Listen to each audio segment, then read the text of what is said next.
నేను 2012 నుంచి 14 దాకా ఎమ్మెల్యే ఉన్నప్పుడు ఉన్న పరిస్థితి ఒకలా ఉండే.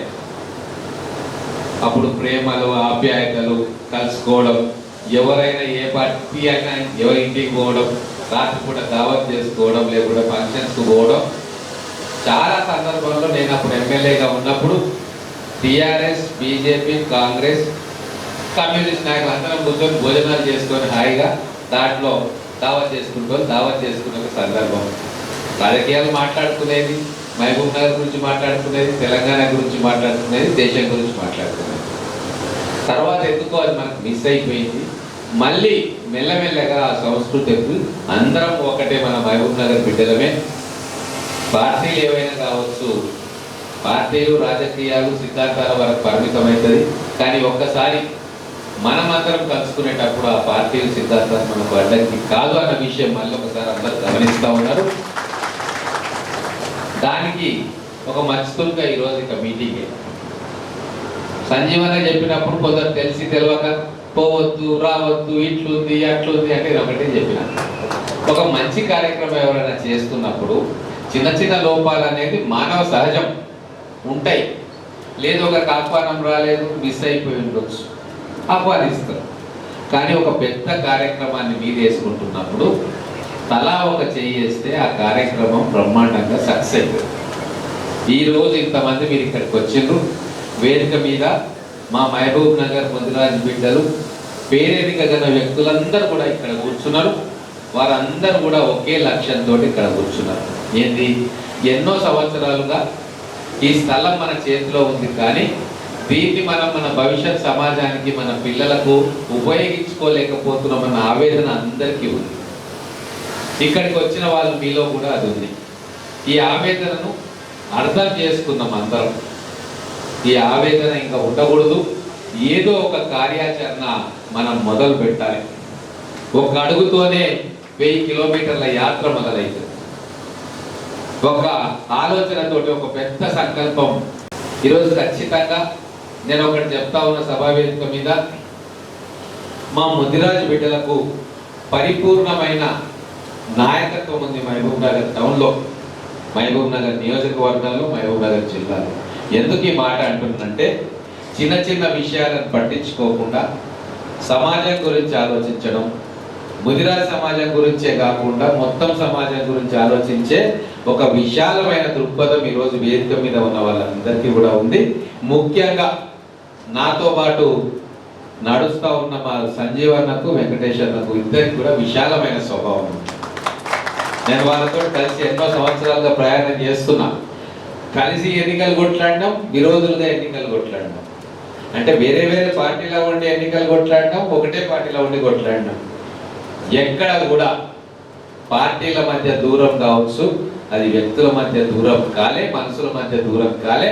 ఆ రోజు ఎటువంటి సంబంధాలు ఉన్నాయి, ఇప్పుడు అంతకంటే బలమైంది తప్ప అది వీక్ కాలే. అంటే ఇంత విశాలంగా సమాజాన్ని అర్థం చేసుకున్న వ్యక్తులు వీళ్ళందరూ కూడా, ఒక సంజీవన్న, వెంకటేశ్వరన్న, మీ విజయన్న, వీళ్ళందరూ కాదు, అందరు ఇక్కడ వేదిక విన్న ప్రతి ఒక్కరు కూడా. అయితే ఇక్కడ ఒక మాట మీతో చెప్పుకోవాలి. నా చిన్నతనంలో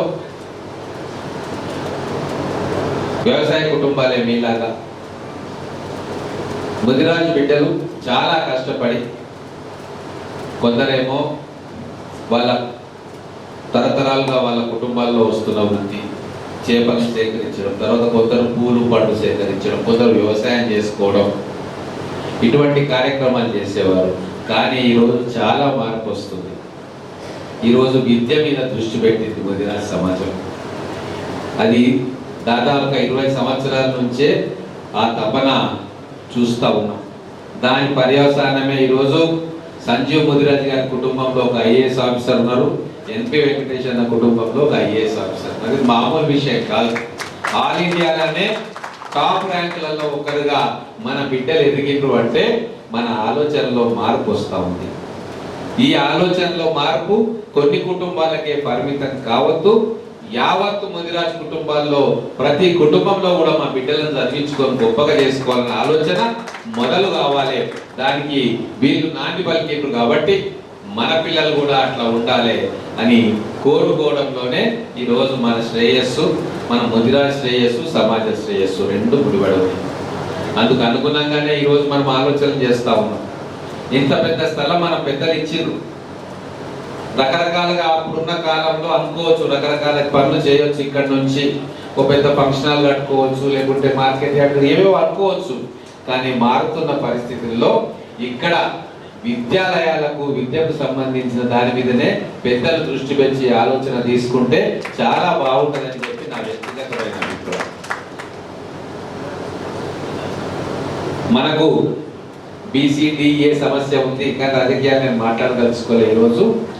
అది ప్రభుత్వ ఉద్యోగాలకు సంబంధించిన ఒక చిన్న అంశం. మనకు గవర్నమెంట్ ఉద్యోగాలు 2% వచ్చేది, మన జనాభాలో 2%. ఆ 2%లో ఓసీలు, బీసీలు, ఎస్సీలు, ఎస్టీలు అన్నీ ఉంటాయి.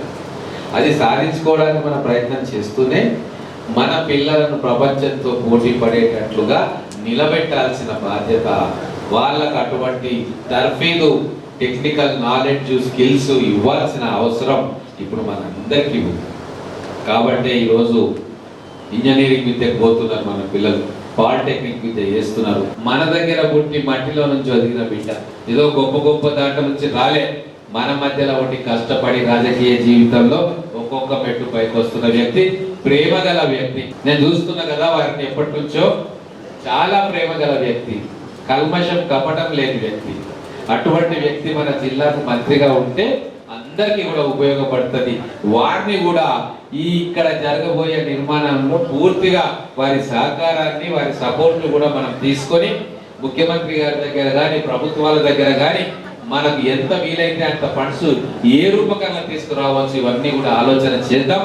మనకు మంచి భవిష్యత్తు ఉంటుంది, ఈ స్థలానికి మంచి భవిష్యత్తు ఉంది అని చెప్పి నేను నమ్ముతూ మీ అందరికీ కూడా ధన్యవాదాలు.